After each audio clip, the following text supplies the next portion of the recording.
നമ്മളെല്ലാവരും പണ്ട് സ്കൂളിലും പ്ലസ് ടുവിലും ഒക്കെ വരയ്ക്കാനും കൃത്യമായി പഠിച്ചൊരു സിംഗിൾ സെൽ ഓർഗാനിസമാണ് അമീബ. പക്ഷെ പുള്ളിക്കാരൻ ഇപ്പോൾ ഭയങ്കര വില്ലനായി മാറിയിരിക്കുകയാണ്. നാട്ടിലും നമ്മുടെ കുളത്തിലും പുഴയിലും വെള്ളത്തിലും ഒക്കെ പുള്ളി ഉണ്ട്, പണ്ടേ ഉണ്ട്. പക്ഷേ പണ്ട് പുള്ളി ഒരു ശല്യക്കാരനൊന്നും ആയിരുന്നില്ല. പക്ഷേ ഇപ്പോൾ പുള്ളിക്കാരൻ കുറച്ച് പ്രശ്നമാണ്. ഇപ്പം പത്രത്തിൽ വായിച്ചേക്കുന്ന പോലെ എല്ലാവരും വായിച്ചു കാണുമല്ലോ. പത്രം വായിക്കാത്തവർക്ക് വേണ്ടി ഇപ്പോൾ 2016 ആ സമയത്തൊക്കെ വളരെ റെയറായിട്ട് മാത്രമാണ് പുള്ളിക്കാരൻ വില്ലനാവുക. ഇപ്പോൾ എന്ന് പറഞ്ഞാൽ ഭയങ്കര കോമൺ ആയേക്കാണ്. വെള്ളത്തിൽ കുളിച്ചാൽ അല്ലെ പുഴയിൽ പോയി കുളിച്ച് മൂക്കിൽ കൂടെ അമീബ കയറി പ്രശ്നമാവും. മൂക്കിൽ കൂടെയാണ് പുള്ളിക്കാരൻ സാധാരണ അകത്തോട്ട് പ്രവേശിക്കുക. അകത്ത് കയറി കഴിഞ്ഞാൽ തലച്ചോറിൽ പോയി പ്രശ്നം ഉണ്ടാക്കുക. ഇതിന് പ്രത്യേകം ട്രീറ്റ്മെൻ്റ് ഇല്ല. ഡയഗ്നോസ് ചെയ്യാനാണെങ്കിൽ പാടാണ്, സമയമെടുക്കും. സമയം എടുത്ത് കണ്ടുപിടിക്കുമ്പോഴത്തേക്ക് ചിലപ്പോൾ ആൾ കയ്യിൽ നിന്ന് പോകും. പ്രത്യേകിച്ച് കുട്ടികൾ.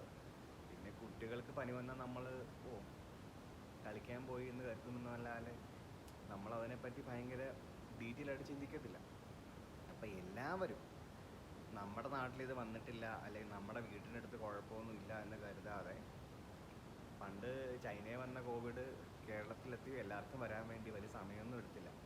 അതുപോലെ നമ്മളെല്ലാവരും നമ്മുടെ ചുറ്റുപാടുകൾ ശ്രദ്ധിക്കുക.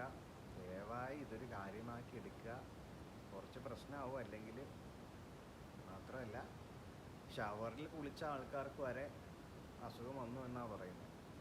45 ഡിഗ്രി അല്ലെ 50 ഡിഗ്രി വരെയൊക്കെ ചാകാതെ പുള്ളിക്കാരൻ നിൽക്കുമെന്നാണ് പറയുന്നത്. ഇതൊക്കെ ഒരു പ്രശ്നമാണ്. നമ്മളെല്ലാവരും കിണറ്റിലെ വെള്ളമൊക്കെ ഉപയോഗിക്കുന്ന ആൾക്കാരല്ലേ. അപ്പോൾ കിണറ്റിൽ എന്തെങ്കിലും പക്ഷികളോ എന്തെങ്കിലും കൊണ്ട് എന്തെങ്കിലും ഇട്ടാലും പുള്ളിക്കാരൻ വരാം. നമുക്ക് നേരിട്ട് പുള്ളിയെ കാണാൻ പറ്റാത്തത് കൊണ്ട് തന്നെ നമുക്ക് മനസ്സിലാവില്ല.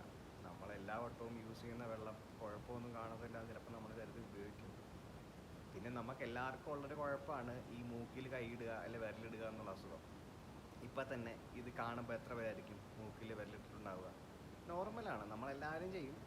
പക്ഷേ വൃത്തിയില്ലാത്ത കൈ വെച്ച് ചെയ്യുമ്പോഴാണ് സാധാരണ കൂടുതൽ പ്രശ്നമൊക്കെ പറ്റുക. അപ്പം അതൊക്കെ എല്ലാവരും ദയവായി ശ്രദ്ധിക്കുക. വീട്ടിലുള്ള അച്ഛൻ്റെ അടുത്തും അമ്മയുടെ അടുത്തും പ്രായമായ ആൾക്കാരുടെ അടുത്തും എല്ലാം ഇതൊക്കെ പറയുക. ശ്രദ്ധിക്കുക, സൂക്ഷിക്കുക. വേറൊന്നും നമുക്ക് ചെയ്യാനില്ലല്ലോ.